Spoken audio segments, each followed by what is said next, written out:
এটা হচ্ছে সুন্দরবন, সুন্দরবনের একটা ট্রেইল। সুন্দরবনের একটা অনেকগুলো পয়েন্ট, তার মধ্যে এটা হচ্ছে করমজল। এটা সুন্দরবনের একদম ফার্স্ট পয়েন্ট, যেটা এখানে একটা ট্রেইল নির্মিত আছে। তো এখান থেকে আমরা অনেকখানি হেঁটেছি, ওয়াচ টাওয়ার দেখেছি, এখানে বাদর ছিল। খুব সুন্দর জায়গা, নিরিবিলি, চুপচাপ, শান্ত, সুন্দর।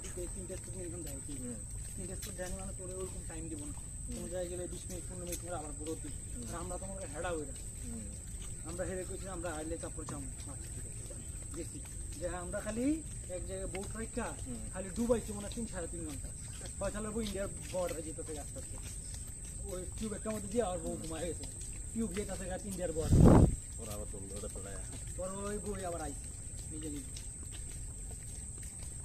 সেই আমার কাছে মানে এই ইয়ার টুকটা আর আমরা হলো যে সিজনে গেছি